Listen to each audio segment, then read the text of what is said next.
daycare is open. And it's Monday. And there's so much news. On Thursday, Piker tweeted a video from inside of a strip club where a young man wearing one of his t-shirts gets a lap dance. Shay, a dancer working at that club. Okay, well, before the alt-right pipeline, we're going to talk about this, I guess. Oh, I try to do the right thing all the time. My birthday it's yesterday, just like birthday literally fucking nonstop get cucked. Ay. Okay. ADHD Andy, I know. Okay, let's see what this was about. What the fuck? Exploitation and SE? What is SE? Yeah, here. Oh shit. Here we go again. There we go, dude. That's Colin Powell, all I had to do was follow the damn train, dude. That's all I had to do.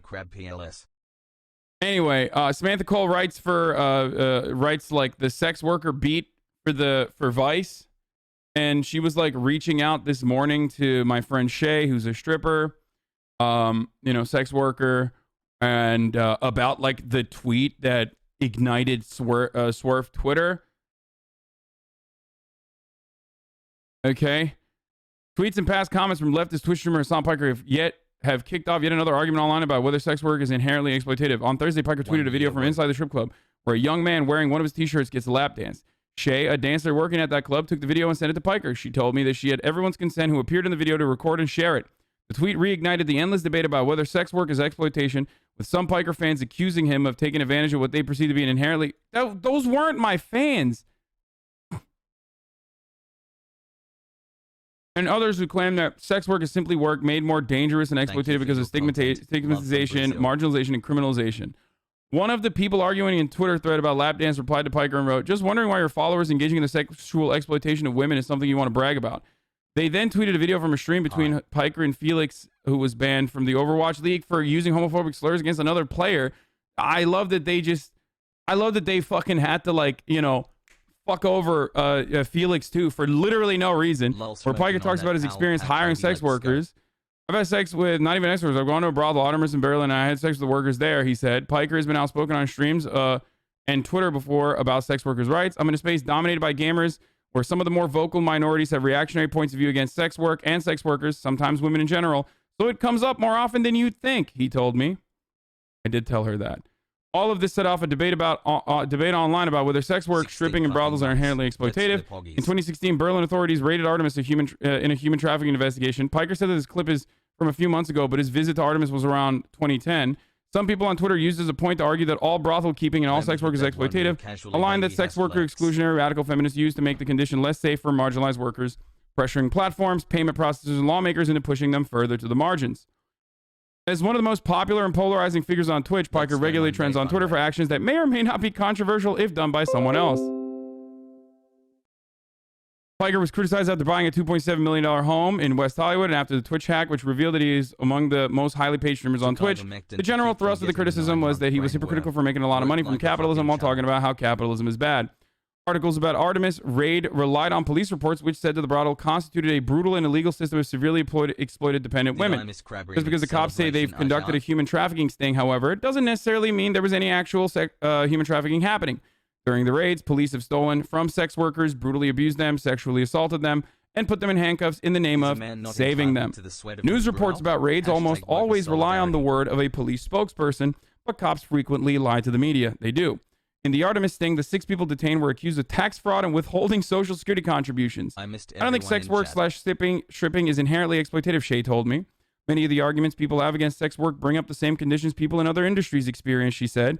Bad customers, long hours, low wages, and strict schedules. It's not for everyone, she said, but for her, it was freeing and often fun. Many sex workers argued that they went into the line of work not out of desperation, but because, for some people, it can pay well, offer flexible hours, and they enjoy it. All work under capitalism is done under coercive and exploitative conditions, Piker told me. I believe in improving material conditions, helping workers gain autonomy, and take more of their surplus labor value back. Consensual sex work in a safe environment can and has achieved that for many sex workers I am friends with. However, anti-sex work takes, especially those that conflate all sex work with sex trafficking, create an unsafe space for those who would like to do sex work. decriminalization of sex work, and ending the vilification of sex workers, he said, could make it easier to find those who are actually harming people in the industry.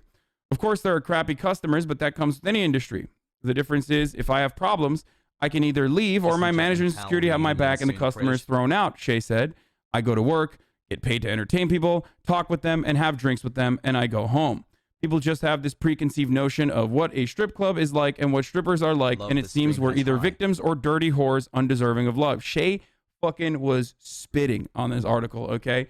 She was just like, I wish people on both sides would see we're just normal people going to work like everybody else. Piker added that legislation like the Fight Online Sex Trafficking Act has made it harder for sex workers to avoid the kind of abusive situations that people are talking about now. These are some of the most marginalized people on the planet for creating something many love and enjoy, he said. I shouldn't speak for them, but as someone who watches porn and is friends with many sex workers, as someone who cares about workers, it would be hypocritical of me not to defend them. Sex work is real work. That's it. That's a good, overall, it's a pretty good article. Beta. I'm confused. This article criticizing Hasan. No, it's a classic situation where it's like the title of it is like kind of spicy,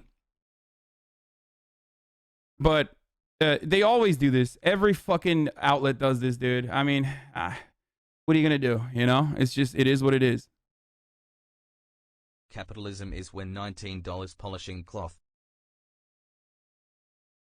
Hasan Breeze sparks debate on breathing and his ableism against people with no lungs. Yeah. Yeah, editors usually write the title. Oftentimes the people who write like the article don't have an input on it, but every title fucks you over, holy shit.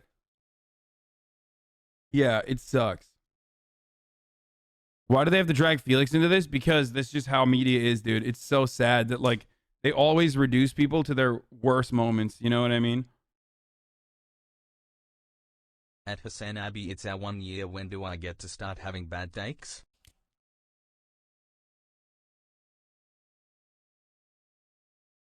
Yeah, he caught a stray right there for no reason. You're so lucky your relatives live in Turkey. As a brown dude, this headline would have me excommunicated. First of all, Turkey literally has legalized prostitution. There are government-run brothels, bro. So, like, the sex work culture in Turkey is very different. Obviously, there's a fuckload of misogyny. I mean, there are. It's hyper-patriarchal. And I wouldn't say that the conditions of sex workers there are great. But it's such a wild thing to consider, I know. But there are literally fucking legal government-operated fucking brothels in Turkey. Think about that for a second. 90% Muslim country.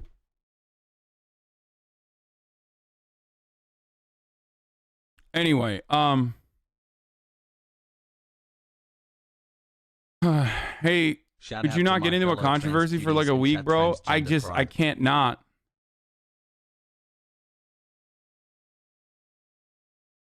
It's like crab. My last comment was a banger, but Hasan ignored it. Wild story of shitty police work in Maine. Anyway, so is this a show strictly about your drama now? Dude, I absolutely hate it when people say stuff like this because I always want to move on and I still cover a fuckload of shit that isn't just my drama. But considering the fact that I'm a fucking political commentator that has just been like getting fucked nonstop, unconsensually, mind you, okay?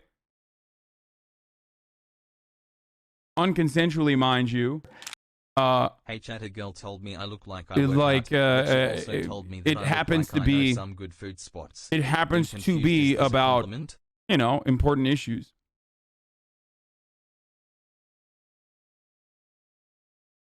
Our third trimester hassle.